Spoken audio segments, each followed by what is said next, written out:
ኡስታዝ ባይሻ መጣሽ መጀመሪያ ማን ነው ምን እያወራ ነው ያለው? ጤነኛ አይደለሽም እንዴ ፍቄ? ምን ነካ? አንድ ሰው ኮፍያ ካደረገ ኡስታዝ ነው ማለት ነው እንዴ? ምን ነካሽ? እኔ አውቃለሁ እኔ አመጣለሁ። እሺ ዝም በይ ይዘሽ ነው በቃ መጽሐፍ ከፍተሽ የትኛው መጽሐፍ ነው አሳይና። ቡኻሪ አለ መጽሐፉን አምጪ። ቡኻሪ አለ ካንተ ጋር እና አለ ቡኻሪ ላምጣ። ቡኻሪ አለኝ። እሺ ቡኻሪ ሲል 2100 አለ። እሺ ሚውት አድርጊውና አላውጣው። እሺ ንክፈተው። እንደዚህ ይላል መተሉል ጀሊስ ሳሊህ ወጀሊስ ሱ ይላል። ተማሩ ከዚህ ሐዲስ አጀማ ሁላችሁም። አንድ ጥሩ ጓደኛ ያለው ሰውና መጥፎ ጓደኛ ያለው ምሳሌ አሉ ከመሰሊ ሳሂቢ አልሚስኪ የሽቶ ቤት ጓደኛ እንዳለው ሰው ነው። ወኪብሪል ሐዳዲ እንዲሁም ደግሞ የእሳት የሚያይ ሰው የብረት ቅጥቀጥ ጓደኛ እንዳለው ሰው ነው አሉ። ከዛ ላይድማኡከ ሚን ሳሂቢል ሚስኪ ኢላ ተሽተሪሂ አው ተጂዱ ሪሃሁ አንተ ጓደኛ ሽቶ ሻጭ ከሆነ ሽታ ታገኛለህ ወይም ደግሞ ሽቶ ትገዛለህ። እሺ ወይም ደግሞ አው ከዛ አው ተጂዱ ሪሃሁ ወኪሩል ሐዳዲ ይህሪቁ በደነከ ጓደኛህ ደግሞ ብረት ቀጭቃጭ ከሆነ ሰውነትህን ያቃጥልሃል። አው ተበከ ወይም ልብስህን ያቃጥልሃል። አው ተጂዱ ሚን ሐሪህን ኸቢታ መጥፎ ጓደኛ ከያዝክ ከሱ መጥፎ ነገር ታገኛለህ። ሱብሃንአላህ ነብዩ ምን አሉ? ጓደኞቻችሁ ጥሩ ጓደኛ አድርጓቸው። ጥሩ ጓደኛ ከሆኑ ሽቶ ሻጭ እንኳን ቢሆን ምሳሌ ሆነ ሽቶ ሻጭ ከሆነ ሽቶ ሻጭ ጥሩ ነገር ሻጭ አይደለ? እንደዛ ጥሩ ነገር ታገኛላችሁ። ጥሩ ሰው ስትሉ ጥሩ ነገር ታገኛላችሁ። መጥፎ ደግሞ ከሆኑ ትጎዳላችሁ ነው የሚለው። የት ለሆነ እንደዛ የሚለው እንዳም ፍቅር ግን አመሰግናለሁ። በዚህ ሐዲስ መሰረት ለ5500 ሰው ምክር ሰጥሻል። ነብዩ ሰለላሁ ዐለይሂ ወሰለም ምርጥ ምክር መክረዋል። ምክሩን ሰምተናል። የአላህ ሰላም በሳቸው ላይ ይሁን። ተሰማለ ሰሃህ ቡኻሪ 295 ክፈት ሰሃህ ቡኻሪ 295 ይቀየራል። ያሁኑ ግን አይደለም። ያሁኑ እንደዛ ይላል። እሺ እዚህ ጋር ደግሞ ምን ይላል? አይሻ ምን አለች? ኩንቱ ወረጅሉ ረሱላህ ሰለላሁ ዐለይሂ ወሰለም ወአና ሐይድ ያ የነቢ አይሻ ረዲየላሁ ዐንሃ የነብዩ ሚስት ነች። እኔ ነብዩን እኮ ጸጉራቸውን አበጥርላቸው ነበረ። ወአና ሐይድ የወር አበባ ላይ እንኳን ሁኜ እኔ ጸጉራቸውን አበጥርላቸው ነበር ይላል።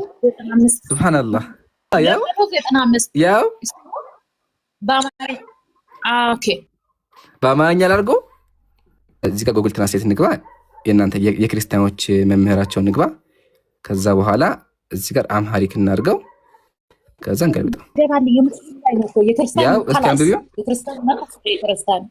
ችግር የለው። ይሄን እነሱ እኮ አያውቁማ። በዚህ ነው የሚተረጉሙት እኮ ፍቅርዬ። ዋናዎቹ ቄሶቹ ማለት ነው ስለማያውቁ ቋንቋ ስለማያውቁ እዚህ ጋር እየመጡ ነው የሚተረጉሙት። አሁን አንብቢ። ምንድን ነው የሚለው? ያው በአባ ጊዜ ሁኜ የአላህን መልእክተኛ ሰለላሁ ዐለይሂ ወሰለም ጸጉር አበጥር ነበር አለች አይሻ ረዲየላሁ ዐንሃ። አያችሁ ፍቅራቸው እንደዚህ ነበረ። በክርስትና ግን ማለት ነው አንድ ሴት የወር አበባ ላይ ከሆነች እሷን መንካት ገሃነም ያረክሳል፣ እርኩስ ያደርጋል። አይነካም። እሷን መንካትም አይቻልም፣ የተቀመጠችበትን አይቻልም። ግን በእስልምና አይሻ ረዲየላሁ ዐንሃ የነብዩ ጸጉር ታበጥርላቸው ነበር ይላል። ሱብሃንአላህ። ሙሐመድ የወንድ ብልት አጥባር ይሄ ስድብ ነው። አያቆየው ቆሃን ይሄ ቆሃሻ ነሽ ያሳየሽ ነው ያለሽ። ማስረጃ እኮ አጣሻ ወደ ስድብ ገባሽ። አያችሁ ሲከብዳቸው ወደ ስድብ ይገባሉ። ባህሪያችሁ እንደዚህ ነው። አትሳደብ። እሺ አሁን ማስረጃ አምጪ። እሺ የትኛው ቦታ ላይ አጣ ነው? አየው ያጭበረበሩሽ እኮ የት ቦታ ላይ ሻሳይ? ቡኻሪ ከፈኩት። ቡኻሪ እንደዛ አይልም። ያው የት ቦታ ላይ ያው አይንሻይም እንደ ፍቅር ያው እዩ አይንሽን ተጠቀሚ። ምንድን ነው የሚለው እዚህ ጋር? አገዝኩሽ እኮ ይሄ መጀመሪያ ጨርሽ። አሁን ብዙ አላት በይ። ይሄ ስንት ነው የሚለው? 295 ነው እሱ። በቃ ከፈኩልሽ እኮ ከፈኩልሽ። እዚህ ጋር ምንድን ነው የሚለው? አይሻ ረዲየላሁ ዐንሃ የነብያችን ጸጉር አበጥር ነበር አለች። ያው ይሄ ነው ሐዲሱ የሚያወራው። አይሻ አይደለ? አንቺም አጭበረብርሽ። እኔ ግን ባንቺ አልፈርድም። ለምን አንቺ ቄሶቹን እዛ የሚያዩትን ይዘሽ ነው። አሁን ታዘቡ ያ ጀማ፣ ውሸት ይነግሯቸዋል። ነብዩ እንደዚህ ያደረጉ እያሉ ይዋሿቸዋል። እኛ ጋር ሲመጡ ግን ሐዲሱ እንዳውም የነብዩን ስብዕናን የሚያሳዩ። ለዛ ነው ሁልጊዜ አንድ ሰው ነብዩን ሰለላሁ ዐለይሂ ወሰለም እንዲሳደብ ሲመጣ በተዘዋዋሪ የነብዩን ስብዕና አሳይቶ ባህሪያቸው ምን እንደነበረ አስተምሮ ይወጣል። ስለዚህ ፍቅር አንቺም አታጭበርብሪ፣ ቆሃሽ አትሆኝ፣ እንደዛ ብልግና አትናገሪ። ሲጀመር ሴት እንደዛ ቃል መጠቀም የለባትም። እንደው ቢል እንኳን ቃል መጠቀም ምን ታርጊ? አንዴ ቆይ መጠቀም ያለብሽ። አሁን ግን ምን አደርጋለሁ? ቆይ ምን ታርጊ? ፍቅር አትረብሽ፣ አይረበሽም። እሺ አሁን እስልምና ላይ በማስረጃ ጠይቂ። ጥያቄ አንደኛ ጥያቄ ለጠይቅ። እኔና አንተ የፈጠረ ማን ነው? እስቲ እኔም ወላ አንተና እኔም ፈጠረ እኔ አንቲ ኢየሱስ የፈጠረ አንዱ ኢየሱስ የፈጠረ አላህ ሁሉ ነገር የፈጠረ አላህ Subhanahu Wa Ta'ala አላህ ፈጠረ። አላህ ማን ነው? አላህ ማን ነው? ጥያቄ ይሄ ነው። አላህ ማን ነው የሚሆነው? ገና ነው ማረጃ አለ ንገረኝ። አላህ ማን ነው የሚለው ለሰጠሽ አምላክ ቁርአን ላይ ምን አለ? አላሁ ላ ኢላሃ ኢላ ሁወል ሐዩል ቀዩም አላህ እርሱ ነው ከእሱ ውጭ አምላክ የለም ህያው የሆነ ነው። ላ ተኹዙሁ ሲነቱ ወላ ነውም ማንጋጋት እንቅልፍም አይዘውም።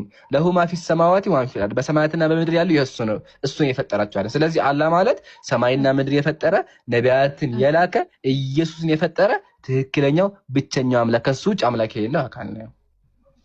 ኢየሱስ እናንተ ምንድነው? እስቲ የእናንተ ምን ብላችሁ ነው የምትጠሩ? እሺ እኛ ኢየሱስ የምንለው ምንድነው? የተባረከ የተቀደሰ ታላቅ ነብይ ነው እንላለን። መጽሐፍ ቅዱስ ላይ ኢየሱስ ምን አለ? ነብይ ነኝ አለ። እዚህ ጋር ደግሞ ተመከቺ ምን እንደሚል ኢየሱስ ምን አለ? ተመከቺ እንመከተው ኢየሱስ ምን እንዳለ እዚህ ጋር ያው ኢየሱስ ምን አለ? እኔ የአላህ ባሪያ ነኝ፣ መጽሐፍን ሰጥቶኛል፣ ነብይ አድርጎኛል። የአላህ ምንድነኝ? ባሪያ ነኝ አለ። መጽሐፍ ቅዱስ ትንቢተ ኢሳይያስ ምዕራፍ 42 ላይ ምን አለ? እነሆ ደግፌ ያዝኩት ባሪያዬ አለ። ስለዚህ ኢየሱስ በቁርአንም በመጽሐፍ ቅዱስ ምንድነው? የእግዚአብሔር ባሪያ ነው። እንቀጥል። መጽሐፍን ሰጥቶኛል፣ ነብይም አድርጎኛል። ስለዚህ ኢየሱስ ምንድነው? ነብይ ነው። ነብይ ያደረገው ማን ነው? አላህ ነው። ለዛ ነው የሉቃስ ወንጌል ላይ ሐዋርያት ምን አሉ? ይሄ በኃይል የተነሳ ብርቱ ነብይ ኢየሱስ ነው አሉ። ስለዚህ ኢየሱስ ምንድነው? ታላቅ ነብይ ነው። ከዛ በየትም ስፍራ በሆነ ብሩክ አድርጎኛል አለ። የተባረከ ነው። በህይወትም እስካለ ሰላትን በመስገድ ለአምላኬ እሰግዳለሁ አለ። ስለዚህ ኢየሱስ ለአምላኩ ይሰግዳል። የዮሐንስ ወንጌል ላይ ምን አለ? ምዕራፍ 4 ላይ መሰለኝ ምን አለ? ኢየሱስ መዳን ከአይሁድ ነውና እኛ ለምናውቀው ለአምላክ እንሰግዳለን አለ። ስለዚህ ኢየሱስ ለአምላኩ ይሰግዳል። እዚህ ጋር ኢየሱስ ምን አለ? ለአላሄ እሰግዳለሁኝ አለ። ስለዚህ መጽሐፍ ቅዱስ ላይም ቁርአን ላይም ኢየሱስ አለይሂ ሰላም ምንድነው? ለአምላኩ የሚሰግድ ነው። ዘካንን በመስጠት አዞኛል አለ። ብር ለድሃዎች እሰጣለሁ፣ ድሃዎችን አግዛለሁ አለ። ግን በመጽሐፍ ቅዱስ ደግሞ ስንመለከት የማቴዎስ ወንጌል ላይ ኢየሱስ ግብር መክፈል ከብዶት ምን አደረገ? ጓደኞቹ ግብር ከፈሉለት ይላል። ከዛ እዚህ ጋር ተመልካቺ ለእናቴም ታዛዥ አድርጎኛል፣ ትዕቢተኛም እንቢተኛም አያደረገኝም አለ ኢየሱስ። ምንድነኛ አለ? እኔ ታዛዥ ነኝ አለ እናቱ። ግን የዮሐንስ ወንጌል ላይ ኢየሱስ ለእናቱ ምናት? አንቺ ሴት አላት እናቱ ነው። ኢየሱስ ወንጌል ላይ ምናት? አንቺ ሴት ከአንቺ ጋር ምን አለኝ አላት። ቁርአን ላይ ደግሞ ማለት ተመከቺ እኔ ለእናቴ ታዛዥ ነኝ አለ። ማርያም በመጽሐፍ ቅዱስ የዮሐንስ ወንጌል ላይ ምን አለች? ኢየሱስ ናና ለሰዎቹ ተአምር ስራላቸው አለች ማርያም ማለት ነው። ኢየሱስ ምን አላት? አንቺ ሴት ወደዛ ሄጂ ከአንቺ ምን አለኝ አላት። ግን ቁርአን ላይ ኢየሱስ ምን አለ? እኔ ለአምላኬ ታዛዥ ነኝ አለ። ስለዚህ ያኛው ባት ውሸት ነው ማለት ነው። እንቀጥል። ሰላም በእኔ ላይ ነው አለ። ስለዚህ ኢየሱስ ሰላም በሱ ላይ ሆነ። የተባረከ የአላህ ነብይ ነው። ግልጽ ነው። አሁን ይሄ መጽሐፍ ሲከፍቶ ግን አሁን ይሄ ገድለ ዘርአ ብሩክ ነው። ምን ይላል? ኢየሱስ ይሄን አካል እንትኑን ሳመለት ሙሉ አካሉን ከዚህ ጀምሮ ሙሉ አካሉን ከዚህ ጀምሮ እየሳመ ወረደ ይላል። ምን ይላል? ይህንን ሲያደንቁ ጌታችን ከመንበሩ ተነስቶ አፉን እግሩን መላ አካላቱን ሳመው። አውዙ ቢላሂ ሚነ ሸይጣን ረጂም። ማን ያደረገው? ወገኖቻችን አምላክ ብሎ የሚይዙትን አካል ይሄን አካል እዚህ ጋር ሳመው። ከዛ ከዚህ ጀምሮ ደግሞ እየሳመ ወረደ ይላል። አይሻ አሁን ይሄ መጽሐፍሽ ነው። መጽሐፍሽ የሚልሽን አስተማኩሽ። መጽሐፉ ነው እንደዛ የሚል አፉን እና መላ አካላቱን መላ አካል። ስለዚህ ኢየሱስ ይሆን የታለ ከንፈሩ የሚል እስኪ የታለ ያው ይላል እኮ ይላል ከንፈሩ እኮ ይላል። አሳይክ እንዴ ያው ይላል ሁሉ ነገሩን ቢስሙስ ፈጣሪ አይደል እንዴ? እሱ የፈጠረው እኮ እዚህ ጋር ምንድነው የሚለው? እስቲ አይ አሁን እንግዲህ እሱ የፈጠረው እኮ ነው እያልኩ እኮ ነው። ምንም እሺ ፈጣሪ ለምንድን ነው የፈጠረው? እኮ ነው ፈጣሪ እኮ ነው። አንተ ምን አስበህ? ፈጣሪ እኮ ነው። ላስተካክል ጥያቄ። ሰማይና ምድር የፈጠረው አካል የዘርአ ብሩክን ከንፈር ስሟል ወይስ አልሳመም? እሱ የፈጠረው አካል ነው እያልኩ አይደል? አንተ በፍጡር ለምን ትመስለዋለህ? ፈጣሪ እኮ ነው። እሺ ስለዚህ ሁሉን የፈጠረው አካል ኢየሱስ ክርስቶስ ስሙ ማን ነበር? ቆይ ስሙ ሊው የዘርአ ብሩክን ከንፈር ስሞታል ወይስ አልሳመውም? እሱ እያነበብኩ አይደል? ስለዚህ አይደለም እሱ እያነበብኩ አይደል? እሺ አዎ በላ እንደዛ ከሆነ ቆይ እታይ የሚል ለሚሉ 66 የሚሉ ይሄ እኮ ፈጣሪ እኮ ነው። አንድ እናንተ ምን አስባችሁ ነው? ተው በቃ አትበሉ እናንተ። ተው ምን አስባችሁ ነው? ተው ንስሐ ግቡ። አትጻፉ እንደዛ እያላችሁ እኔ ያሱ ቀው ዘገን ላይ ይላል እንዴ?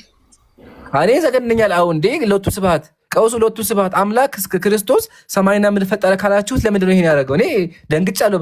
በራሴ ይሄ መጽሐፍ ሳነቡ ደንግጫለሁ። አይውል እንግዲህ ፈጣሪ ነው እያልኩ አይደል እንዴ? እሱ የፈለገውን ማድረግ ይችላል።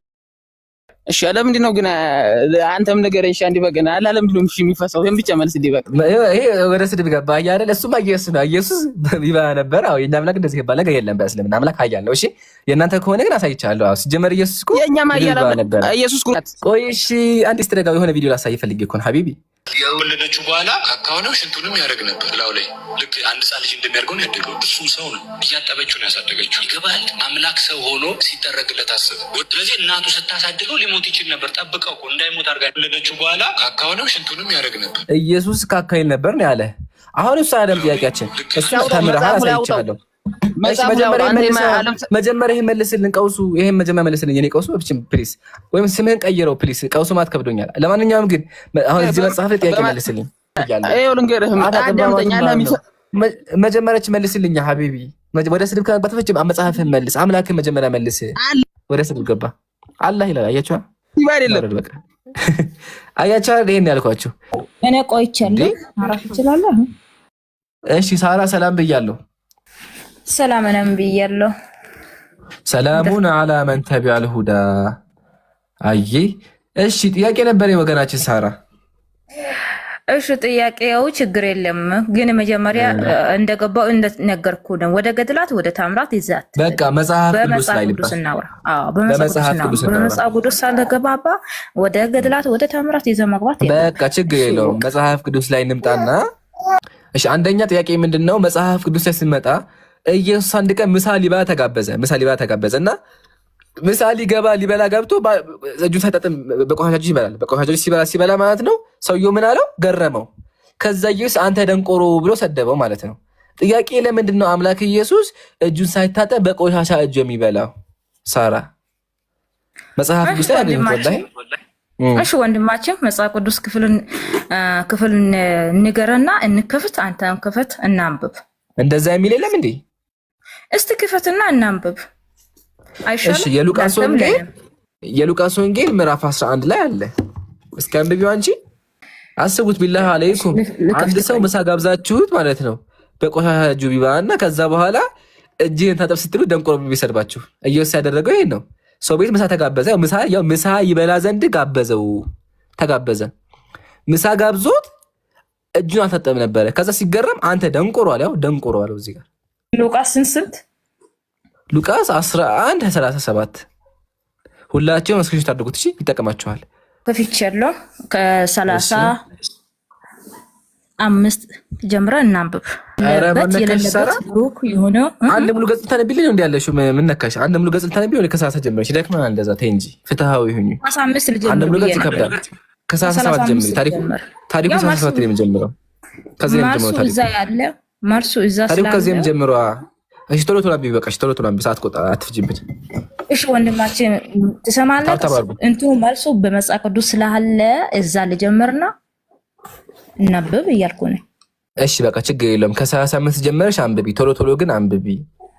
እንግዲህ ባንተ ያለው ብርሃንም ጨለማ እንዳይሆን ተመልከት። እንግዲሁ የሰውነቱ ሁሉ የጨለማ ቁራጭ የሌለበት ብሩክ በመሆን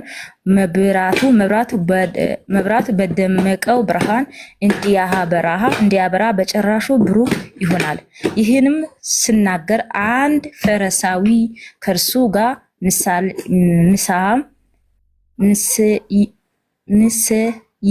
ምሳ ይበላ ዘንድ ለምኖ ገብቶ ተቀመጠ። ከምሳም በፊት አስቀድሞ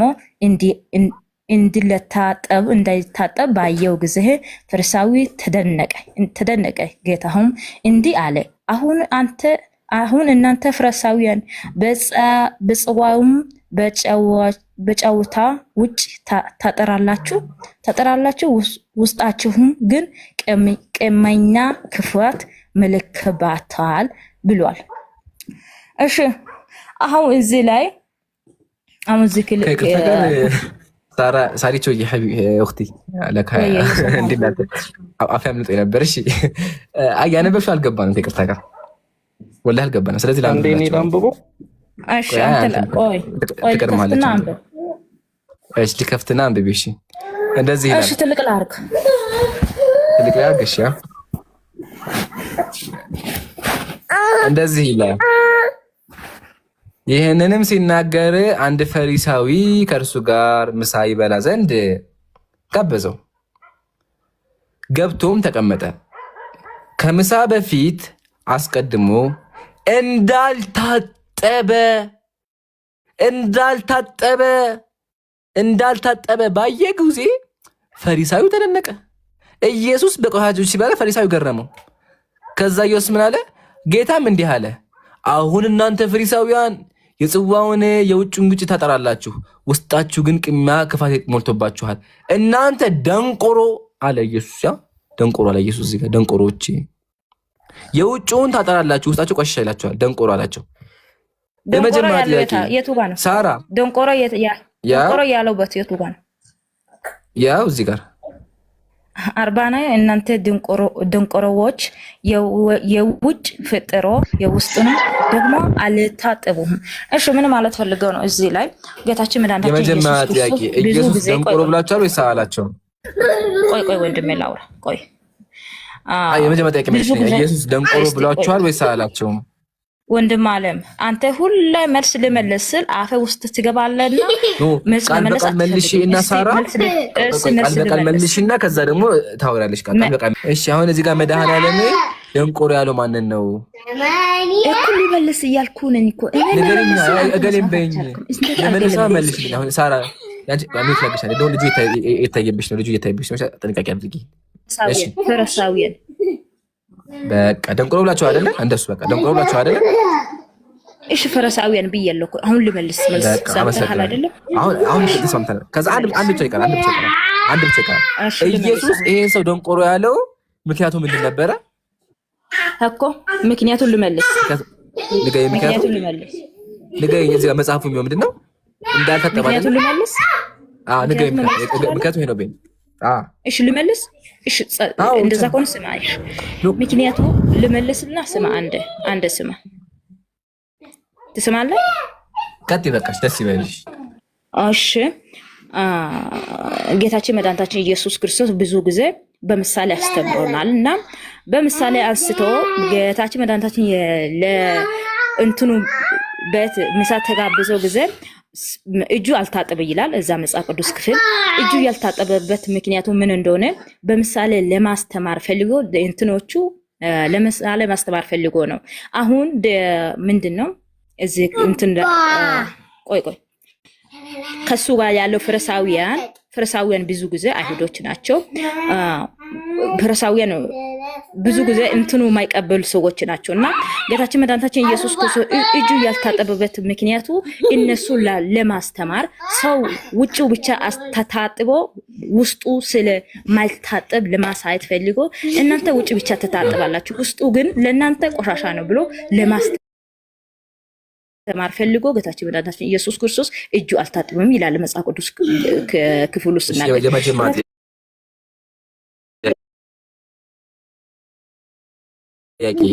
ኢየሱስ እጁን ሳይታጠብ በቆሻሻ እጁ በልቷል ወይስ አልበላም? ንገ ያለው እኮ ነው። በቃል ንገ በልቷል ወይስ አልበላም?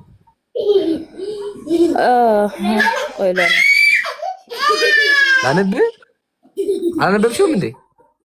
ልጆች ጫጫታ ስላሉ ነው ሙት ያረኩት። ቃል በቃ ችግር ቃል በቃ መሽን ከዛ የሚወት ታደርጊያለሽ። በልቷል ወይስ አልበላም? በልቷል ወይ አልበላም? ከዛ የሚወት ታደርጊ ቶሎ ብለሽ ከበረት እንደዚህ ዞሮች ለማስረዳት ሞከረች። ያለችው በሙሉ መጽሐፍ ቅዱስ ላይ የለም። እንደው መጽሐፍ ቅዱስ ላይ እንኳን ቢኖር ዋናው ኢየሱስ በቆሻሻ እጁ በልቷል። ሰዎቹ ደግሞ እባክህን ታጠብ ሲል ደንቆሮ ብለው ሰድቧቸዋል። ደንቆሮ አላቸው። ያው እናንተ ደንቆሮዎች አላቸው። አሳይተናል። እሺ ቤቴ ሰላም ብያለሁ። ምሳ በልቷል የሚለው ቦታ የለም። በላ ያለው ቦታ የለም። ምሳ ተጋብዟል ተላለ እንጂ ምሳ በልቷል የሚለው ወይ እዚህ ጋር ከምሳ በፊት አስቀድሞ እጁን አልታጠበም ወይስ ታጥቧል? አልታጠም ይላል እኮ አሳይ ነግር ያለው ምክንያቱም ሳይቶ እናመሰግናለን። ጨረታ ውስጥ ያለች እናመሰግናለን። በቃ ዋና ፖይንት እሱ ነው። ስለዚህ ኢየሱስ ክርስቶስ እሺ ሰላም ኢየሱስ ክርስቶስ ቆሻሻ ነው ለማለት ፈልጋ ነው። እኛ አልወጣንም። እሷ ናት ያለችው። ያነሱትን የመለስን ያለው ረጋቤ አንዴ እዚህ ላይ እንትን ልበል። ባዮ ሰላም ብያለሁ። ሰላም እንዴት ነህ? አለሁ። ሰላሙን አላመን ተብያለሁ። እንዴት ነህ ወገናችን? አለን። እዚህ ላይ ምን መሰለህ፣ በመጀመሪያ ከየት ቤተ እምነት ነህ? ክርስቲያን። ጴንጤ፣ ኦርቶዶክስ? እሱን ተው በቃ ክርስትና በሚለው ያዘው ላይ ስላነሳ ብዙ ናችሁ። ከ55 ሺዎቹ ክርስቲያን የትኛው ነህ?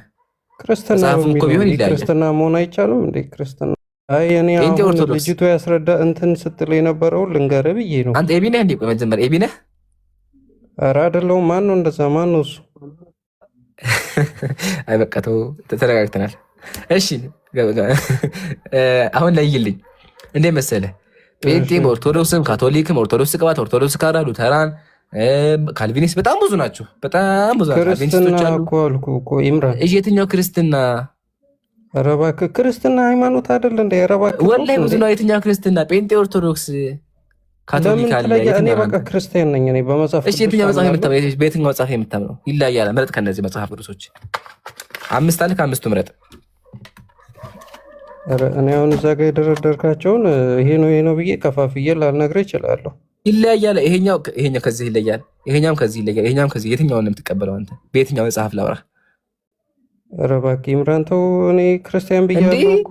እሺ በየትኛው መጽሐፍ እናውራህ? በየትኛው አሁን ያወጣው የሉቃስ ወንጌል ላይ ያለውን እሱም ቢሆን ትርጉሙ ይለያያል። ከቻልኩ ከዛ እሱም ቢሆን ትርጉሙ የጴንጤ ካቶሊኩ ይለያያል ወንድሜ።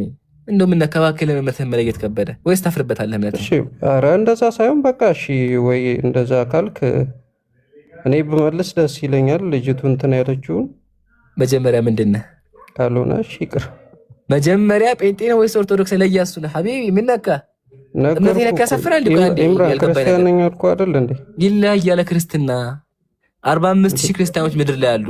45,000 አይነት ማለት ነው። ጴንጤ ኦርቶዶክስ የተባሉ 45,000 አሉ። ክርስቲያን ብቻ የሆነ ሰው የለም? እሺ የለም፣ እንደዛ ይባል ነገር የለም። ወላሂ የለም እንደዛ ይባል ካል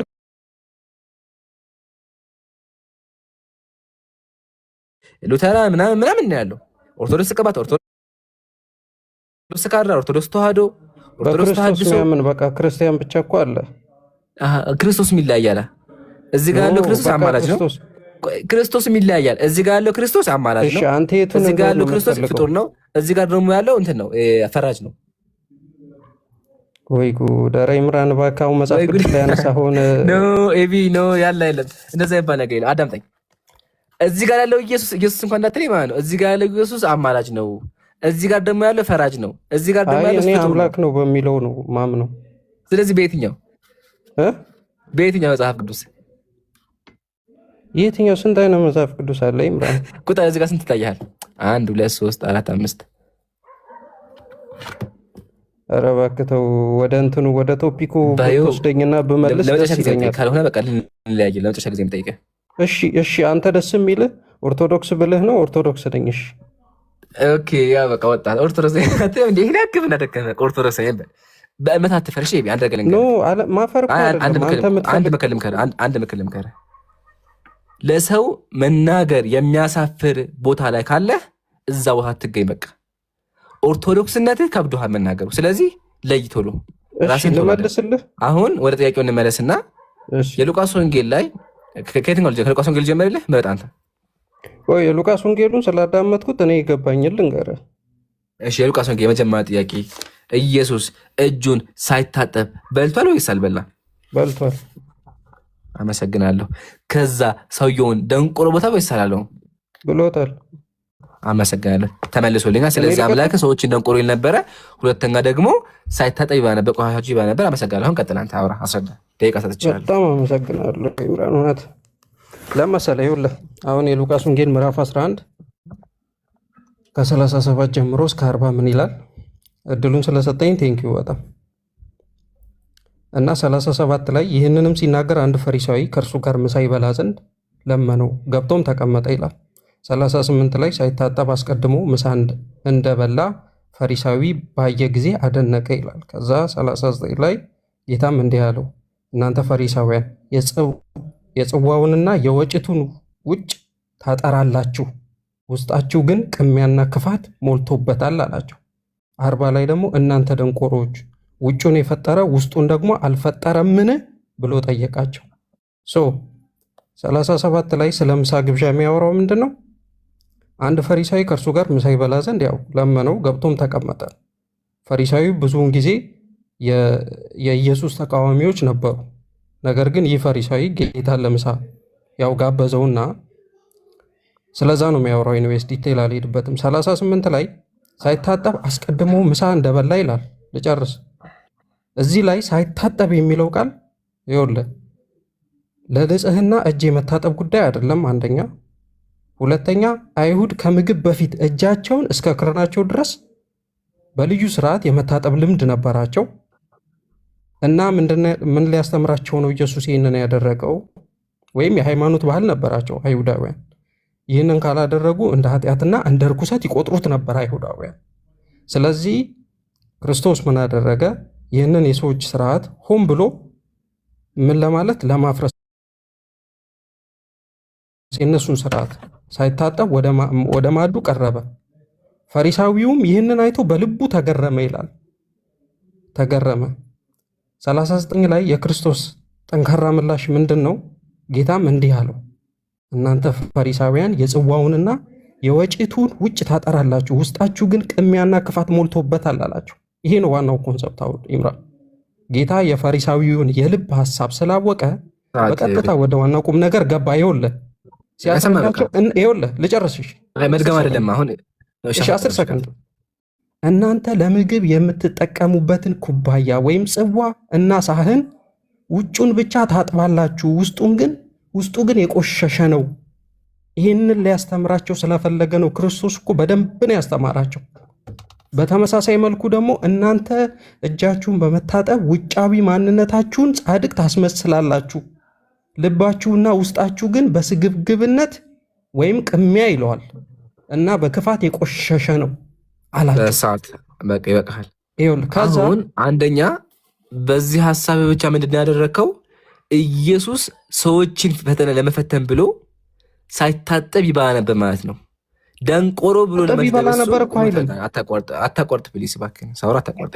ስለዚህ እንደውም ከባድ አደረከው። ለምን ይሄን ኢየሱስ ያደረገው እጁን አልታጠበው አውቆ ከሆነ በተዘዋዋሪ ያንን ፈሪሳዊ ለመፈተን እሱን ደንቆሮ ብሎ ለመስደብ ኃጢአት ውስጥ አስገባው። ስለዚህ ኢየሱስ ኃጢአት ያስገባ። አታቋርጥ ምን ነካ? ሰው ሳይሆን የምትረበሻል። አትረበሽ። መጽሐፍ የተነበበው መጽሐፍ የሚለውን ያወጣሁልህ። ስለዚህ አትረበሽ። አንደኛ። ሁለተኛ ደግሞ ታርጋሉ አትረበሽ። መጽሐፍን የሚነበበው አንተ ካለማስረጃ እኮ እኔ እኮ በማስረጃ የማወራ ገበላቸኩል። ያው የማቴዎስ ወንጌል ደግሞ እንደዚህ ይላል፣ ደቀ መዛሙርትህ ስለምን የሽማግሌዎችን ሕግ ይተላለፋሉ? እንጀራ ሲበሉ አይታጠብምና አሉት ይላል። ኢቨን ኢየሱስ ብቻ ሳይሆን ሐዋርያትም በባህል ደረጃ እጃቸውን ሳይታጠቡ በቆሻሻ እጃቸው ነበር የሚወስ ኢየሱስን ጨምሮ። አሁንም አምላክን ልታድነው አልቻልክም። ሚውት አድርጋ እንዴ ከዚህ በኋላ ሚውት ካነሳ ፈርተሃል። አምላክህን ቆመህ ልታወራ አትችልም ማለት ነው። አፍረህበታል ማለት ነው። አየህ አይደለ? ስትረበሻለህ ሳወራ። ስለዚህ ሚውት አድርግ። ይሄን ተምረሃል። ዋናው ጥያቄያችን ደግሞ ኢየሱስ ደንቆሮ እንደተሳደበ ነው አምነሃል። በተጨማሪ ደግሞ እጁን ሳይታጠብ እንደበላ እሱንም አምነሃል። ግን ያስረዳህበት መንገድ ደግሞ ኢየሱስን ወጥመድ ውስጥ የሚያስገባ ነው። አውቆ ከሆነ ኢየሱስ ያደረገው በጣም ከባድ ነገር ነው። ሲቀጥል በተደጋጋሚ እንደሚደረግ ልጨርስልሽ ኢምራን ልጨርስ። አይ በቃ አንተ ከብዶሃል። እንደዚህ ላድርግህና ልቀጥል። አያችሁ ይረበሻሉ፣ ወላሂ ይረበሻሉ። ይሄን አልኳችሁ። 2 ደቂቃ አውርቶ እኔ ገና 1 ደቂቃ ሳወራ ያወራውን ነገር እንደሚመታበት ስለሚያውቀው ኢምራን ይላል። እኔን ስመጣተታችሁ መጀመሪያ መጽሐፋችሁን ሳነብ አዳምጡኝ አሉ። እንደዛ ይሻላል። እሺ ሌላ ጊዜ።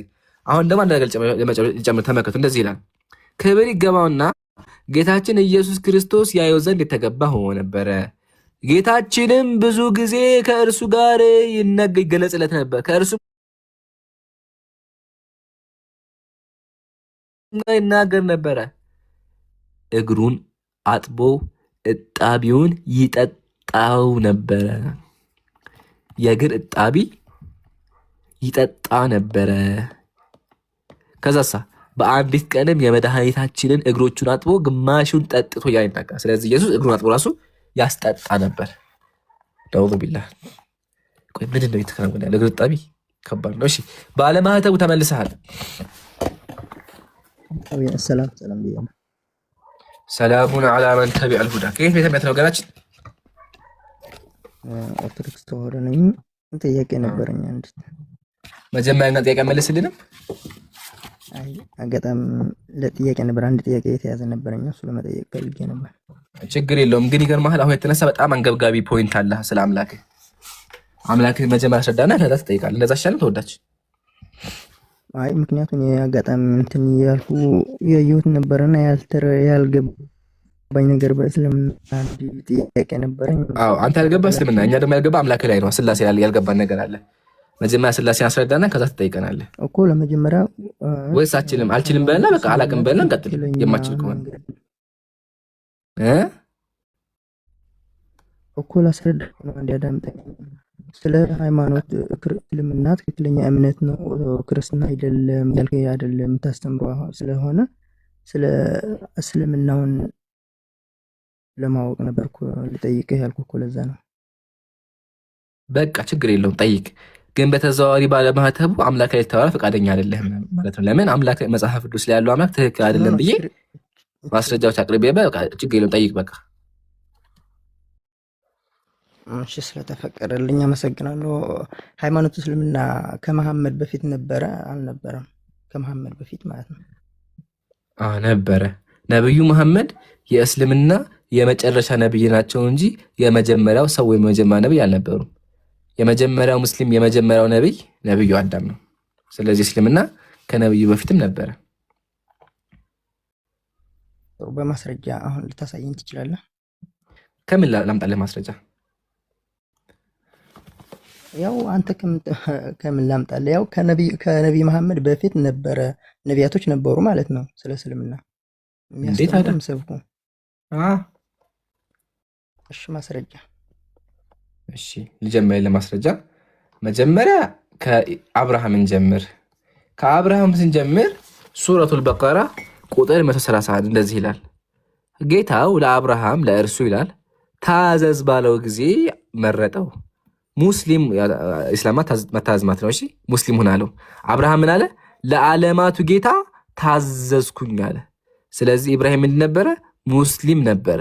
እዚህ ጋር ተከታይ ያዕቆብ ምን አለ? ልጆቼ ሆይ አላህ ለእናንተ ሃይማኖትን መረጠ፣ ስለዚህ እናንተ ሙስሊሞች ሆናችሁ እንጂ አትሙቱ አላቸው ይላል። ስለዚህ ነቢያት በሙሉ ሙስሊም ነበሩ ከአዳም ጀምሮ። መማየት ከፈለክ አሁን ያወጣሁልህ የኢስሐቅና የኢብራሂምን ነው። ስለዚህ ኢስሐቅና ኢብራሂም ሙስሊም ነበሩ። ያው ማስረጃ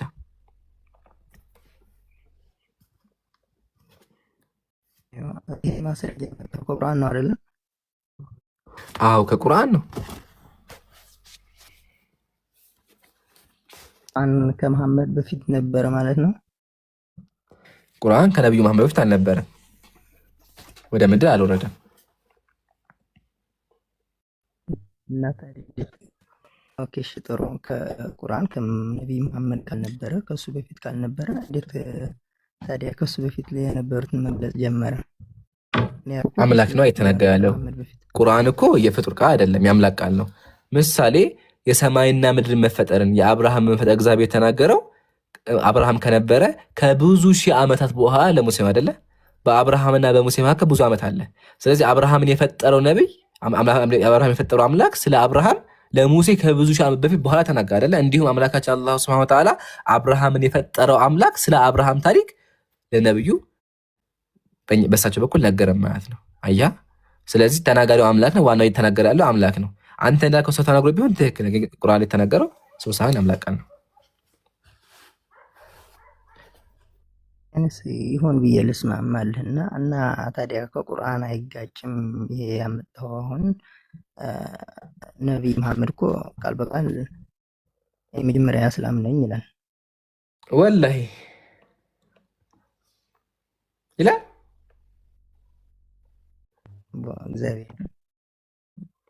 እግዚአብሔር። እሺ የት ቦታ ነው እንደዛ የሚለው? እሺ የት ቦታ ነው እንደዛ የሚያሳየኝ? ይላል ግን አይልም። እኔ እንጃ አውጣውና መጀመር እንመከተው። አይ አውዱን ማየት አለብን። የት ቦታ ከየት ነው ያመጣው አንተ እንደዛ የሚለው? ማስረጃ አቅርባትና ከዛ አስረዳኝ። እሺ ለምን እንደዛ አይልም እንዴ? የሚል አቅርባታ በምን አውድ ነው ያለው የሚለው አሳየና ማስረጃው ማስረጃው መጀመሪያ አቅርባትና እንትን መጀመሪያ ማስረጃ የሚቀርበው። ስለዚህ ማስረጃው አቅርባትና ከዛ ነው የሚያቀርበው። እሺ ችግር የለም። ማስረጃ እኔ እስከዛው እስክልፈትሽ ሊና ያየሁት መስሎኝ ነበረ፣ ግን ይላል አይልም? እኔ እንጃ። እኔ ቁርአን ላይ ነብዩ መሐመድ እንደ ቁርአን ይገርምህ ብዙ ጊዜ አንብቤ ያለሁኝ። በአጠቃላይ ደረጃ የሙስሊሞች መጀመሪያ ወይም ደግሞ የመጀመሪያ ሙስሊም አይላቸውም። በአጠቃላይ ደረጃ አይላቸውም። ስለዚህ ለምን እንደዛ የሚል ከየት ነው ያመጣው? ሱራ 6:163 ግለጽልኝ አንዴ። ወላሂ ቁርአን ላይ እየነገርኩህ እኮ ነው። አይ በቃ እሺ አግኝቼዋለሁ። እንደዚህ ይላል።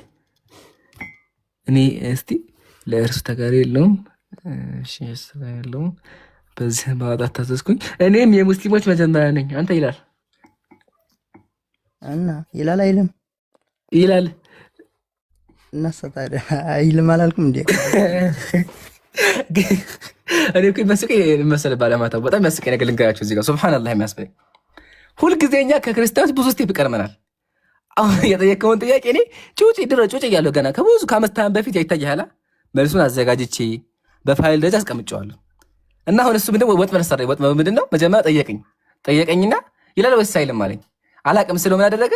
ሱራ አላቆልቆ ሊፈልገው ምናምን ነገር አለ። ፖለቲካ ሊፈልገው አለና ከዛ አለም ስለው ወደ ክፍት አደረገና ሱራ ምናምን አለ። ሐቢቢ ፖለቲካ እኛ ላይ አይሰራም። ሁልጊዜ ከናንተ አንድ እርምጃ ቀዳሚ ነን። ዳሽን ባንክ ሁልጊዜ ይባላልና እኛም እንደዛው ነን። ኤኒዌይ ላስረዳክ ስለምን እንደሚያወራ እንደዚህ ይላል። ከፍ ብለና አሁን አንተ ቆርጠህ ያመጣኸው ከለጀመል አንብብልህ። እኔ ጌታዬ ወደ ቀጥተኛ መንገድ ትክክለኛ ሃይማኖት ወደ እውነት አዘንባይ ሲሆን መራኝ፣ የአብርሃምን መንገድ መራኝ ይላል በላቸው አለ። ስለዚህ ነብዩ ምንድናቸው? የአብርሃምን መንገድ የተመሩ ሰው ናቸው። ነብዩ አዲስ መንገድ አላመጡም። የአብርሃምን መንገድ ነበር የሚከተሉት። አብርሃም መንገዱ ምንድን ነበር ያጀማ? ኢብራሂም ይሁዳዊም ክርስቲያንም አልነበረም። ግን ወደ ቀጥተኛ ሃይማኖት የተዘነበለ ምንድን ነበረ? ሙስሊም ነበረ።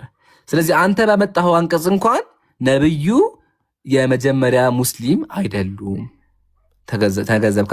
ለምን? ነብዩ ራሱ የማን ተከታይ ናቸው? የአብርሃም ተከታይ ናቸው። ቀጥሎ ምን አለ? ስግደቴ፣ መገዛቴ፣ ህይወቴ፣ ሞቴ ለዓለማት ጌታ ለአላህ ነው በል፣ ለእርሱ ተጋሪ የለውም። እኔም በማጣት ታዘዝኩኝ፣ እኔም የሙስሊሞች መጀመሪያ ነበር ይላል። ታዲያ ስለምንድን ነው የሚያወራው? ከቀኝ ይሄ አወልየቱ ዘማንያ ይባላል።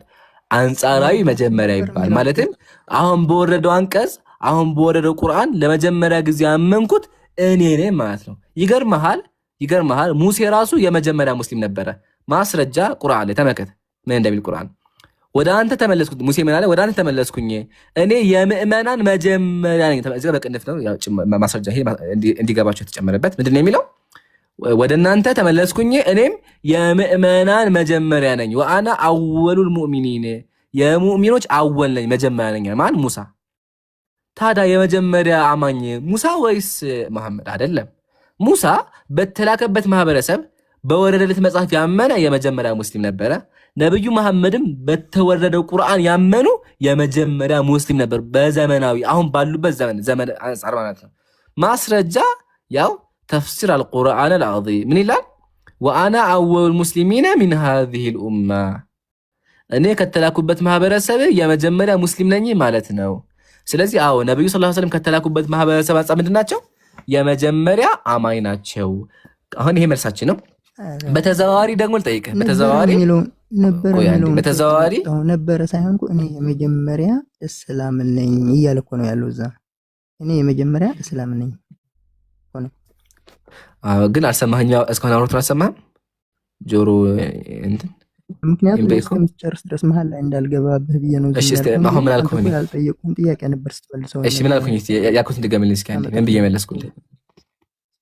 እንዴ እሱን እኮ ይሄኛው ግን ጋር የማይገናኝ ነገር ሆኖ ስታመጣው ነው። እሺ በል ያልኩትን በለው እስኪ ልስማ እስኪ። እኔ ያልኩህን ያን ቆር እኔ ያልኩትን ድገመው እስኪ አንዴ። የጠቀስኩልህ ያ አኺ እስማኒ አሁን ያልኩትን ድገመው እስኪ አንዴ። ምንድን ነው ያልኩህ? አሁን እሱን ሳይዝ አልጠየቅኩም። እሺ አሁን እስካሁን አሁን ያልኩትን ድገምልኝ። ምንድን ነው ያልኩት? አላመጣም ብለህ ነው አሁን ያልኩትን ድገምልኝ።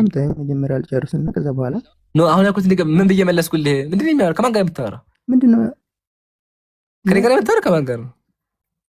ከማን ጋር ነው የሚያወራው? ይቅርታ አልገባኝም። ነበረ ሳይሆን ነበር መለስኩልህ እኮ እኔ። መልሱ ምን እንደሆነ ነግሬሃለሁኝ። አንጻራዊ መጀመሪያ ከተላኩበት ማህበረሰብ አንጻር ብዬ እኮ አስረዳሁ። ነብዩ ሰውን ከመስበካቸው በፊት አምነዋል። ይሄን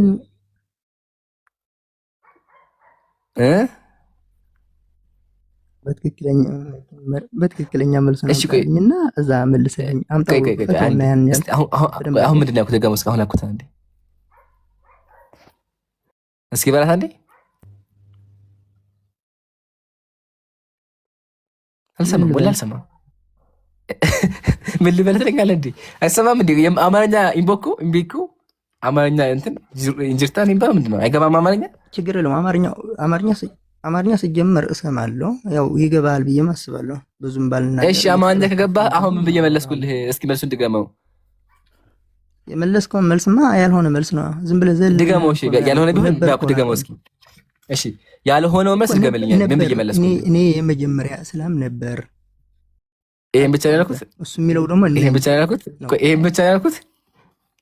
ሊያሰማ በጆሮ ላይ ቃል ገባ። ይሄ ብቻ አይገባም።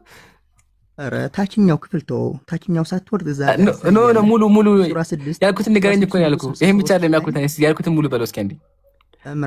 እምራን ይኸውልህ፣ ለመጀመሪያ ጊዜ ፖለቲካ ለመስራት አትሞክር። እኔ ያልኩት ሱብሃንአላህ ደግሞ ፖለቲካ እኮ ይላል።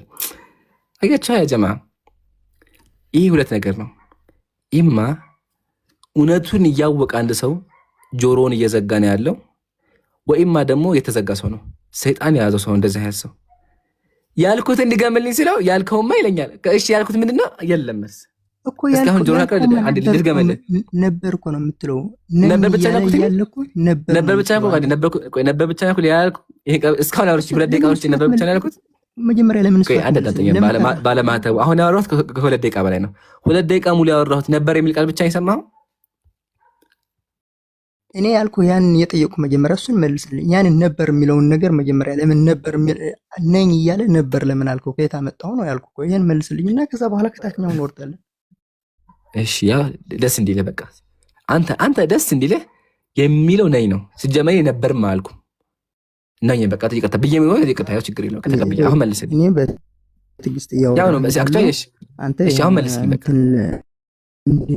አትገፋፋኝና እኔ ቀጥታ አክብር እንዲያዝኩ ነው ምን ውስጥ ደግሞ ገባ እና ዛን ሳትጨርስ ሌላኛው ትሄዳለህ፣ ታችኛው ትወርዳለህ። እኔ ያልኩህን እዚህ ክፍል ላይ ምን ውስጥ ደግሞ ገባ። ያው አሉ ደስ እንዲልህ እኮ አልኩልህ ነበር ማለት ነብዩ ሰለላሁ ዐለይሂ ወሰለም አልፈዋል። እንደው በየ እንኳን እያወራሁ እንኳን አሉ ከማን ጋር የምታወራው? ከኔ ጋር አይደለም ሌላ ሰው ከተወናህ እንዴ? አልገባኝም። እኔ ወይስ ተኝተህ ነው የምታወራው? አዳምጠኝ። ነበር ማለት እንደው በየ እንኳን ከሆነ አላፊ ጊዜው ነው ነብዩ ሰለላሁ ዐለይሂ ወሰለም በነበሩበት ጊዜ ማለት ነው። ነበር ካልኩ በየ እንኳን ከሆነ ግን የሚሆን ነኝ ነው ችግር የተቀበለ ነኝ ነው የሚለው በቃ ተስማማን። አሁን ጥያቄ ምንድነው? እስካሁን 2 ደቂቃ አውርቻለሁኝና 2 ደቂቃ ያወራሁት ድገምልኝ እስኪ አንዴ። ምን ተረዳህ እስካሁን ካወራሁት? አልገባም። ከጀማ ዝም ብሎ ነው የሚያዳምጠው። ጆሮ አይጠቀምም ማለት እስኪ ምንድነው ያልኩት? ንገረኝ ያልኩት። ኧረ በማርያም ምን አይነት እንትን ነው የሚመልሰው እኮ። ግዴታ አንተ የተናገርከውን እኔ ያው መያዝ አለብኝ። ያልሆነውን ነገር ነው ብዬ ልቀበል። እሺ ምን ሰማህ? እስኪ በጆሮህ ምን አለፈ ንገረኝ እስኪ። እስካሁን ሳለም በጆሮህ ምን ገባ? መሳቅ ሳይሆን ያንን ተውና በጆሮህ ምን ገባ ንገረኝ። ሐቢቢ ያ ሐቢቢ እስማዕኒ። ቆይ አንዴ አዳምጠኝ። እሺ ቆይ አንዴ አዳምጠኝማ። ቅድም ሳዋ ነበር አይደል? ቆይ አንዴ ባለመተው አንዴ ረጋ በልና እስካሁን ሳዋ ነበር አይደል? 2 ደቂቃ ሙሉ 2 ደቂቃ ሳወራ የሰማኸው ነገር አለ? በጆሮ የገባ ነገር አለ? ጆሮ ግብታ ነገር አለ ካለ አዎ አለ በለኝና ከዛ የገባው ነገር ደቂቃ ማውራት አይደለም እያወራሁ ያለ። እሺ 2 ደቂቃ አወራሁ። እሺ 2 ደቂቃ ካወራሁ ምን ሰማ? እስከ 2 ደቂቃ 30 ሰከንድ ንገረኝ። እስከ 2 ደቂቃ አውርቼ ከ2 ደቂቃው 30 ሰከንድ ንገረኝ። ባለማተቡ 2 ደቂቃ ካወራሁት አንተ 30 ሰከንድ ብቻ ንገረኝ። እሺ 30 ሰከንድ ልንገርህማ። እኔ ያልኩ ነብይ መሐመድ እኔ የመጀመሪያ እኔ ያልኩት እኔ የመለስኩት ነበር እያልክ እየመለስክልኝ ነው እያልኩ እኮ ነው። ይሄ ልጅ ቆይ ጆሮ የሚሰው ነበር የሚለው ቃል ብቻ ነው እንዴ ሐቢቢ? ጆሮ የሚሰው ነበር የሚለው ቃል ብቻ ነው ነበር። እሺ ይቅርታ በቃ ችግር ነበር እንሰውና ቆይ ሌላ ምን አወራሁ? 2 ደቂቃ ሙሉ ምን ነካ? ነበር ይለኛል እንዴ? ወይ ልድገምልህ አንዴ ግዴታ። ኧረ ስማ ይኸውልህ አንድ ልድገምልህ አንድ ጊዜ ልድገምልህ አንድ ሰው አዳምጠኝ። ቁርአኑ አንቀጽ ላይ አንተ ያመጣኸው ላይ ቆርጠህ ነው ያነበብከው። ከላይ ምን የሚል ነገር አለ? የአብርሃምን መንገድ መራኝ የሚል ነገር አለ። አብርሃም ደግሞ ሱረቱል በቀራ አምላካችን ምን አለ? ኢብራሂም ሙስሊም ነበር አለ። ስለዚህ አንተ ባመጣኸው አንቀጽ እንኳን ነብዩ ሰለላሁ ዐለይሂ ወሰለም የመጀመሪያ ሙስሊም አይደሉም። ከሳቸው በፊት አብርሃም ነበረ። አብርሃም ደግሞ ሙስሊም ነበር። ነብዩ ደግሞ የአብርሃም መንገድ ይከተላሉ አልኩኝ። ቀጥሎ አልኩ ታዲያ ነበርኩኝ የሙስሊሞች መጀመሪያ ነኝ የሚሆነው መሳፈር ዳና ከሆነ የሙስሊሞች መጀመሪያ ነኝ የሚለው አውዳዊም አንቀጻዊ ወይም ደግሞ አንጻራዊ ነው። አንጻራዊ ምንድነው? ነብዩ ከተላኩበት ማህበረሰብ አንጻር መጀመሪያ ያመኑ ናቸው። ነብዩ መጀመሪያ እሳቸው አምነው ነው ሰዎችን ያሳመኑት። ሳያምኑ ስለማያሳምኑ የመጀመሪያ ሙስሊም ናቸው። በምን አንጻር? ከተላኩበት ማህበረሰብ አንጻር። ኢቭን ሙሴ ራሱ ነብዩ ሙሴ ራሱ የመጀመሪያ ሙስሊም ተብሏል። ሱረቱል አዕራፍ ላይ ሙሴ ምን አለ? እኔ የሙስሊሞች መጀመሪያ ነኝ አለ። ታዲያ ምንድነው? ሙሴ ከተላከበት ማህበረሰብ አንጻር ራሱ ሙሴ ምንድን ነበረ? የመጀመሪያ ሙስሊም ነበረ። ስለዚህ አንጻራዊ ነው፣ ጥቅላዊ አይደለም። አንጻራዊ ሙስሊም ምንድነው? ነብዩ ሰለላሁ ዐለይሂ ወሰለም ከተላኩበት ማህበረሰብ አንጻር የመጀመሪያ አማኝ ናቸው። በዓለም ደረጃ ደግሞ ከሆነ የመጀመሪያው ሙስሊም ደግሞ አዳም ነው። አንተ ያመጣው አንቀጽ ላይ ራሱ ኢብራሂም ሙስሊም እንደነበረ ይናገራል። ማስረጃ ደግሞ ቅድም ከፍቻለሁ፣ ከፈለግ ደግሜ ያነብልሃለሁ። እስኪ እስካሁን ምን ሰማህ? አንድ ለመጀመሪያ ሰው በትዕግስት እያወራ ወደ ሌላ እንትን ነገር አትግፋፋኝና እየሰማህ እኮ አይደለም ተወዳጅ ባለማተቡ ወላሂ አሰማም እኮ ወንድሜ። እሺ አሁንም እኮ ሰዋላ እኮ አትመልስልኝም እኮ ሀቢቢ። አሁንም እኮ አትመልስልኝም። አየህ እየተግባባን እኮ አይደለም። አማርኛ እኮ እያግባባ አይደለም። ቆይ አንዴ አማርኛ እኮ እያግባባ አይደለም። ወላሂ እያግባባ አይደለም። አዲስ ቋንቋ ፈጥርልሃለሁ ለአንተ እንዲገባ። አሁን አዳምጥ መጀመሪያ አዳምጥ። አሁን ያልኩህ ምንድን ነው? አሁን ወደ 4 ደቂቃ አውርቻለሁ አይደለ? 4 ደቂቃ ካወራሁት እስኪ የሰማኸውን ነገር ድገምልኝ። ምን ሰማህ? መጀመሪያ እኔን ልናገርና ሚታ ታስይዙኝ በፈጣሪ። እሺ ቆይ አሁን ካወራሁት ምን ሰማህ? የሰማኸውን ነገር አሁን ካወራሁት ምን ሰማህ? ንገረኝ። አሁን ካወራሁት ምን ሰማህ? ከዛ በኋላ ትጠይቀኛለህ እንዴ? እሺ አሁን ካወራሁት ምን ሰማህ? የሰማኸውን ነገር እስኪ ግድ እንደ ኧረ እምራን እንዴ አትስማማ። ግን ምን ሰማህ? አሁን እኮ የሰማህ ነገር እኔ መያዝ አለብኝ። ተስማማ አልኩህም አሉ ተስማማ አልኩህም ያልኩህ ምን ሰማህ? አዳምጠኝ። እሺ ሐሳቤን አዳምጥ ነው። ተስማማ እኔ ተስማማ አልኩህም። መስማማቱን ተወውና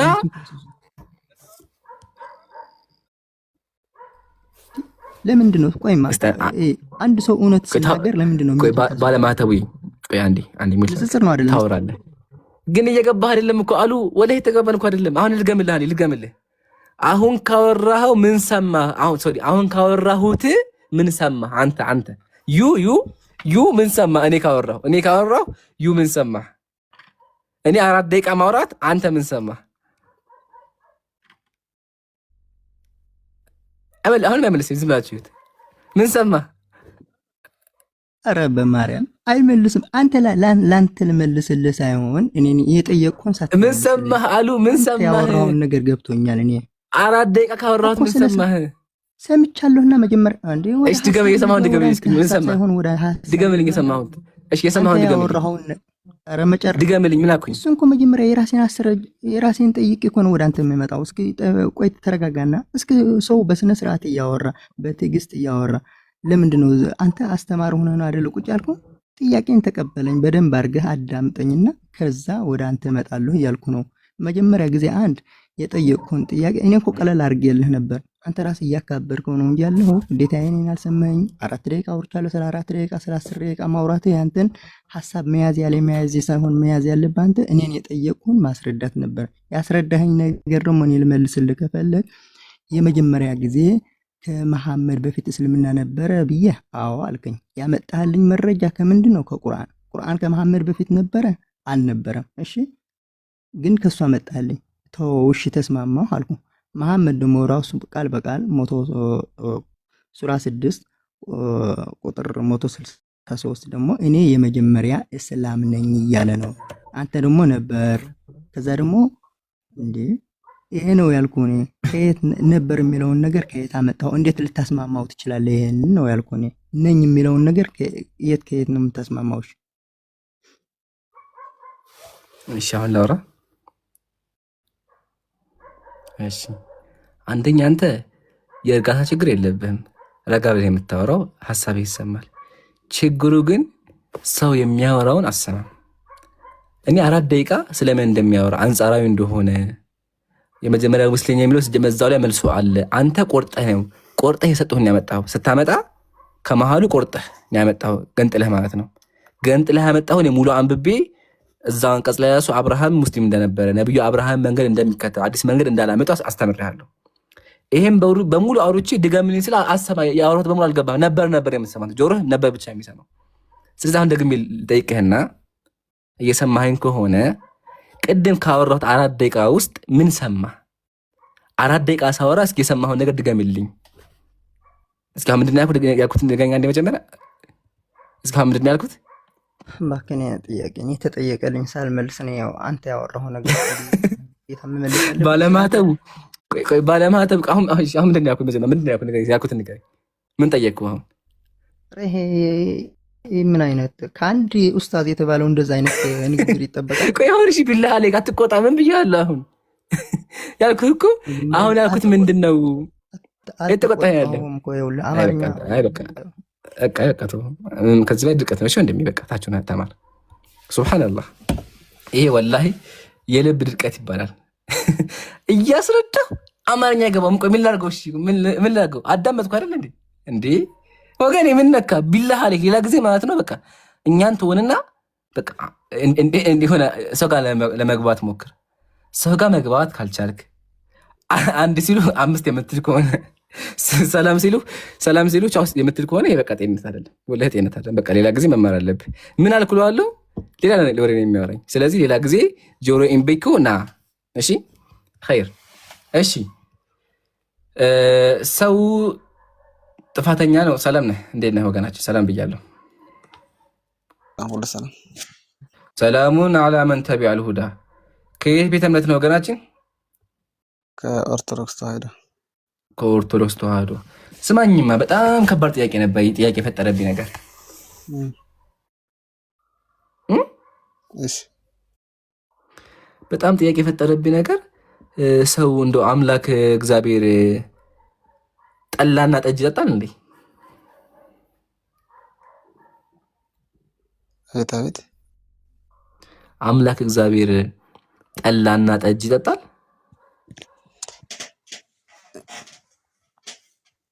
ምን ለማለት ፈልገህ ነው? ማለት ይጠጣል ወይ ነው ማለት ሰው ሆኖ በተገለጸበት ሰዓት ይጠጣ ነበር። አሁን ኦ ማይ ጋድ አብ ሰው ሆኖ ነበር እንዴ? አቤት አብ ሰው ሆኖ ነበር?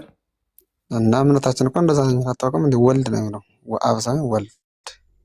ጥያቄ ደግሞ አብ ወልድ መንፈስ ሶስቱም አብም ወልድ መንፈስ ቅዱስም ጠላና ጠጅ እንጀራ በወጥ በልተዋል ጠጥተዋል? አብርሃም ቤት የሚለውን ለማምጣት ነው። ይሄ ቤቱ የማንም የሚሆን ችግር የለውም። ከፈለጉ አንተ ቤትም የሚሉ ዋና ግን በልተዋል። በነገራችን ላይ አሁን ልትጠየቅ አይደለም የገባሁ ነበር ማለት እንዴ። ለምን ጀምረሃል? ጀምረሃል መመለስ ጀምረሃል። አንድ ያረጋጋታ አንድ ጀምረሃል ጀምረሃል። አሁን ጥያቄ መልስልኛ። አይ አሁን እንደ መሰለህ ሰው መመለስ ጀምረህ መሀል ላይ እኔ አልመለስም ማለት ይሄ ማምለጥ ይባላል። ስለዚህ ደግሜ ጠይቅና ስማ ታዲያ ነው መጀመሪያ አንተ የመስማት ችግር አለብህ ማለት ነው። ማለት አንተ እኮ ሰው አስተማ ያው ልስማ። እሺ ከዚህ አሁን ከወጣው ልጅ በፊት ያስወጣው ልጅ እግሩን እጁን ሳይታጠብ ምናምን የሚለው ማለት ነው። በጣም ነበር አስርቶ ነበር፣ ግን አንተ እንዴት እንዳስወጣው አልገባኝም። በዛ በጣም ገርሞኝ ነው የራሱ የገባው ወላሂ። ከዛ ወዳ እንዴት አድርጎ እንደሚያስረዳህ የራሱ በጣም ነው የሚገርመኝ። ይገርማል። ግን እኮ ያነበበልን አውጣልኝ። መጀመሪያ ጥያቄ መልሳ ምን ነካ? ወዴት ገባ? ረጋ በላቸኩል አልችለውም። እሱ ጥያቄ አንዴ ይገርምሃል። ኢየሱስ ሰዎችን ኃጢአት እንደሚያሰራ አምኖቷል። አሁን ደግሞ ኢንሻአላህ በአላህ ፈቃድ ደግሞ አንተ ደግሞ አምላክህ ምን እንዳደረገ አምነህ ትወጣለህ። እሺ አሁን ደግሜ ልጠይቅ፣ ካልመለስክ በቃ እንለያያለን። ጥያቄ ኃያሉ እግዚአብሔር አምላክ እግዚአብሔር አስካሪ መጠጥ ማለትም ጠላና ጠጅ ጠጥተዋል ወይስ አልጠጡም? ካመንክበት አምኜበታለሁ፣ ካላመንክበት አላምንበት። ማስረጃ ምርጫ አንተ ነው።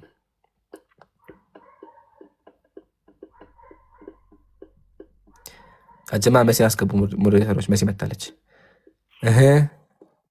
እኔ እኮ የገባሁበት ዓላማ አልተቀበልከኝም። መጀመሪያ እሱ ላይ መጠጥ ተቀብያ መጨረሻ ላይ መጀመሪያ ጥያቄ መለስልኝ። እኔ የገባሁበት ዓላማ አካሄዳለና አሁን እዚህ ይሄ ቤቱ የአንተ ዓላማ ማስፈጸሚያ ሳይሆን የመወያያ ቤት ነው። የገባው ጥያቄ ላስታስቀኝ።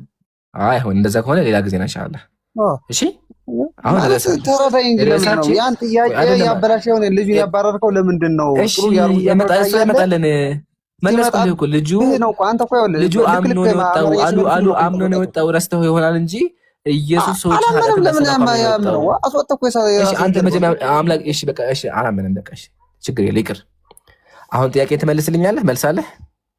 የለኝም ለሱን ያልመልስም ምክንያቱም ያን ጥያቄ ስላልተመለሰ ማለት ነው። በቃ እናመሰግናለን። መልስ ከሌለህ ታች ነህ እግዚአብሔር አምላክህን ፈልግ። ግን ይገርምሃል ወገኔ አብ ወልድ መንፈስ ቅዱስ እግዚአብሔር ይሄን ነገር አድርገውታል። እኔ ተገቢ ነው ብዬ አላስብም። እሺ በራሴ ማለት ነው።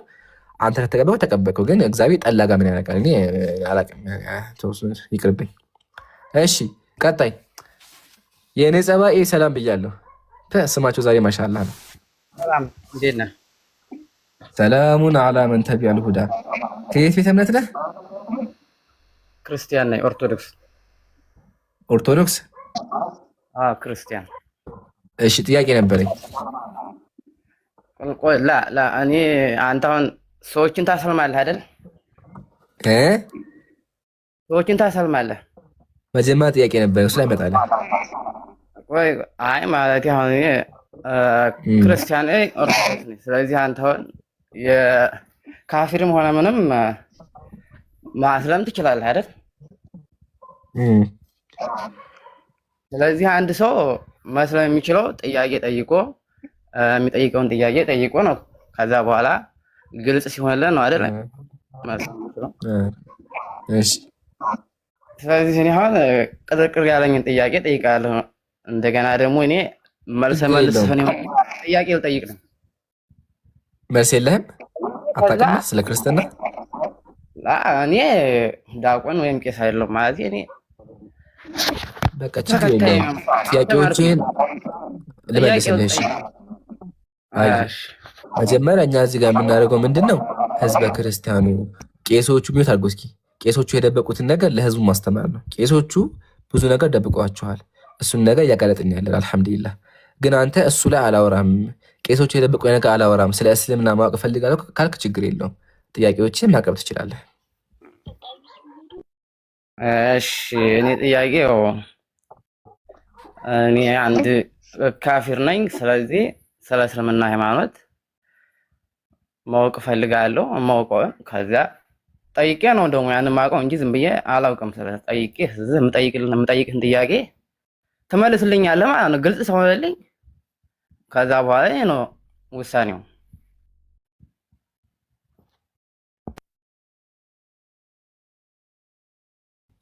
እሺ ጥያቄህን አቅርብ። እሺ አላህ ያው ፈጣሪያችሁ ነው የምትሉት አይደል? ስለዚህ መላእክት ነው ወይስ ሰው ነው መጀመሪያ የፈጠረው አላህ ማለት ነው? ጥያቄ ይሄ ነው።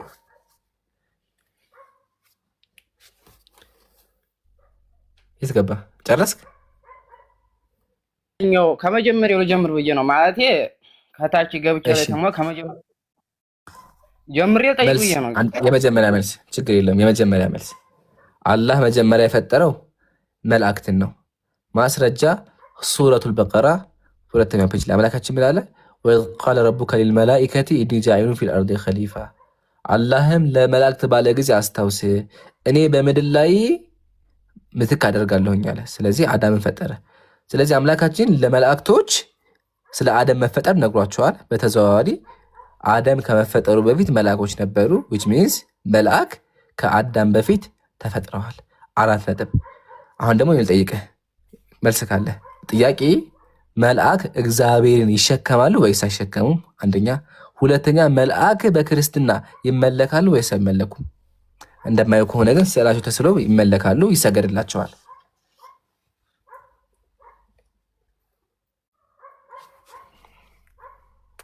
እሺ የሆነ ጥያቄን አሁን እንግዲህ መለስክ።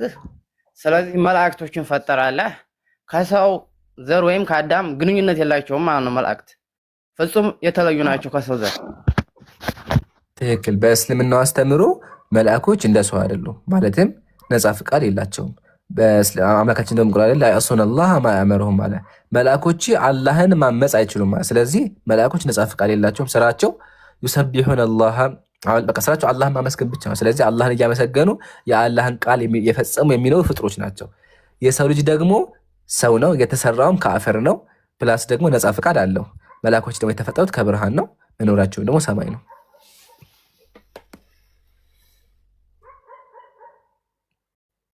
እሺ ከዚያ አዳምን ፈጠረ ማለት ነው፣ ወይም አደምን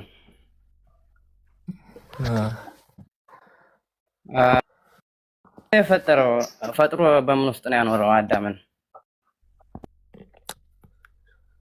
ምን ውስጥ ነው የገባህለው? ግን ከይቅርታ ጋር ግልጽ እንዲሆን ነው ማለት ከመጀመሪያው ያኔ አሁን በእኛ በክርስትና ቃል። ስለዚህ በእናንተ በእኛ ያለው በእናንተ አንድ ስላልሆነ በእናንተ ያለውን ለማወቅ ፈልጌ ነው። ለዚህ ነው የምጠይቀው። ጥሩ እሺ። ከዛ በኋላ ጀነት ነው ያስገባው። ነብዩ ሰለላሁ ዐለይሂ ወሰለም አሉ የውመል ጁምዓ ፊሃ ደኸለል ጀና፣ ጁምዓ ቀን አደም ወደ ጀነት ገባሉ። ስለዚህ አላህ ከፈጠረ በኋላ ጀነት አስገብቶታል። እሺ ባጭሩ በቃ አዳምን ፈጠረ፣ ከዛ ሐይዋንን ፈጠረለት። ከዛ በኋላ አላህ ምን ብሏቸው ነበር አዳምንና ሐይዋንን? ከፈለጋችሁ ዛፍ ብሉ፣ ወደ ዛፊቱ ግን አትቅረቡ ብሏቸዋል። እሺ ያችን ፍሬ ከበላችሁ ምን ትሆናላችሁ ያላችሁ? በምን እንደምትጠይቀኝ? በእስልምና ከሆነ አምላካችን ለተኮነ ሚነ ኻሲሪን ከከሳሪዎቹ ትሆናላችሁ ብሏቸዋል። እንዳትበሉ አዟቸዋል።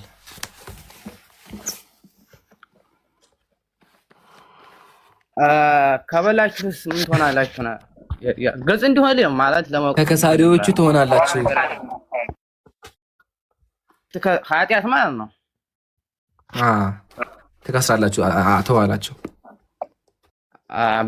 በልተዋል አልበሉም? ከዛ በኋላማ ሰይጣን አሳሳቸውና በሉ። ከበሉ በኋላ ምን ተፈጠረ? አደም አለይሂ ሰላም እጁን ከፍ አድርገና ምን አለ? ረበና ኢነና ዘለምና አንፉሰና፣ ጌታችን ሆይ እኛ እኮ ራሳችንን በደልን፣ ወኢን ለም ተግፊር ለና ካልማርከን ከከሳሪዎቹ እንሆናለን፣ ስለዚህ ማረን ብሎ አምላኩን ለመነ። አምላክ ደግሞ ምን አደረገው? ይቅር አለው።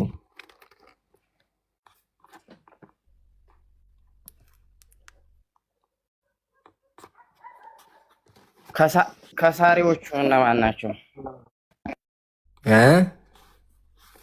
ከሳሪዎቹ ማለት ከበላችሁ ከነኛ ከከሳሪዎቹ ትሆናላችሁ ታላቸው። እነኛ የሚከስሩት እነማን ናቸው? የበሉት ሰዎች፣ እነሱም ደግሞ አደምና ሔዋን ነበሩ። ስለዚህ አላህን ቃል አመፁ፣ አላህም ደግሞ ተቆጣባቸው። ነገር ግን ምን ተፈጠረ? አዳም ንስሐ ገባ። ንስሐ የሚባል ነገር ደግሞ አለ። አላህም ደግሞ ጀነት ያስገባ። ምክንያቱ ይሄ ነበር፣ ንስሐ ሊያስተምራቸው። ስለዚህ ያደረጉ ኃጢአት ሰርተናል ይቅር በለን ብለው ወደ አምላክ ይቅርታ ጠየቁ። ስለዚህ አምላክ ደግሞ ያደረጋቸው ይቅር አላቸው። እሺ ይቅር አላቸው። ስለዚህ ተበላችሁ ተነኛ ተከስራላችሁ ወይም ተከሳሪዎቹ ወገን ትሆናላችሁ ታላቸው። እነኛ ወይንም ከነሱ ውጭ ሌላ ፍጥረት ነበር ማለት የከሰረ ማለት ነው፣ ኃጢአተኛ ሰው። እነኛ እነማን ነበሩ? አይ እንደዛ የሚል ነገር አያስይዝም። እሱን ያልከው ከሳሪ ትሆናላችሁ ሲባል ከነሱ ከሳሪ ነበር የሚለው ነገር አያስይዝም። ዋናው ፖይንት ግን ንስሐ ገብተዋል፣ አላህ ይቅር ብሏቸዋል ነው። እሺ ስለዚህ ይቅር አላቸው። ከሳሪ የለም ማለት ነው። ኖረ አልኖረ ፖይንታችን አይደለም። እሺ ከዛ በኋላ ከበሉ በኋላ ወጥተዋል ከገነት ወይስ አልወጡም? ከዛ ለቀጥሩ ማናቸው ቃለ እኽሩጃ ከሷ ውጡ፣ ወደ ምድር ሂዱ፣ ኢህቢጣ ሚንሃ ብሎ አዘዛቸው። ከዛ በኋላ መልእክተኛ ይልካለሁኝ እሱን ስሙ ብሎ አምላካችን ወደ ምድር እንዲመጡ ወለኩም መታኡን ሙስተቀሩ ኢላሂን፣ እዛ ምድር ላይ መርጊያ አላችሁ ብሎ ነገራቸው፣ ወደ ምድር እንዲሄዱ። ከዛ ወደ ምድር ደግሞ ወረዱ ማለት ነው። አይዋ በጀነት እየኖሩ እንዳለ ይሞቱ ነበር። ሞት ነበር ወይስ አልነበረም? በጀነት አላህ ፈጥሮ እንዳኖራቸው ሞት ነበር አልነበረም? አዳም ሟች ነበረ፣ ሲፈጠርም ሟች ነው። ግልጽ ሆኖልኛ። አላህ ማን አብርሃምን ነው ወይስ ማን ነው? ወደ ምድርም ሄዱ መልእክተኛም ልክላችኋለሁ ያለው ማንቸውን ነው? ማንቸውን ነብይ ነው? ነቢያቶችን አምላካችን አላህ ሱብሓነሁ ወተዓላ በጣም ብዙ መልእክተኞችን ልኳል። ለዛ ነው ቁርአን ላይ ምን አለ? ወለቀድ በዐስና ፊ ኩሊ ኡመቲን ረሱላ፣ ወደ ሁሉ ህዝብ መልእክተኛ በእርግጥ ልኬያለሁ አለ። ስለዚህ አምላካችን ለሁሉም ህዝብ መልእክተኛ ልኮ ነበረ። ለሁሉም ህዝብ ስትል ማለት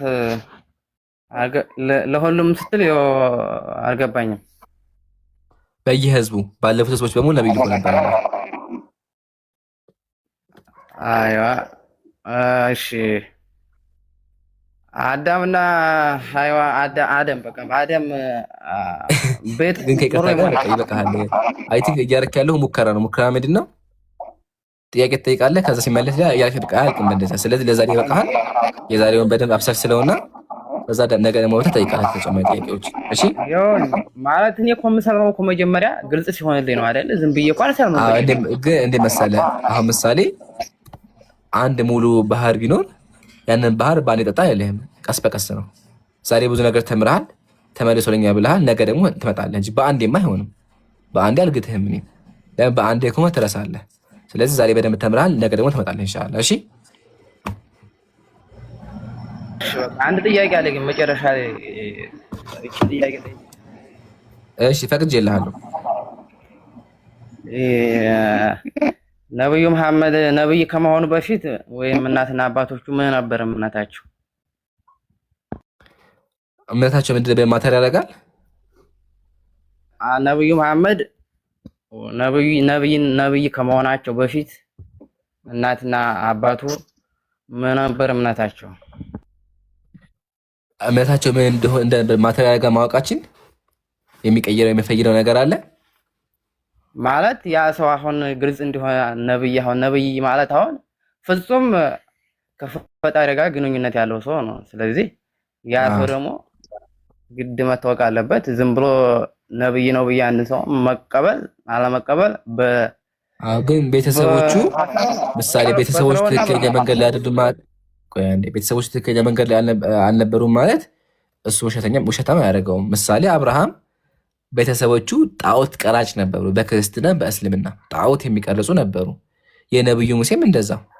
እያንዳንዱ ነብይ ብነሳ አምላክ ከነሱ ህዝብ ነው ነብይ የላከው እንጂ ሌላ ማህበረሰብ አያመጣም።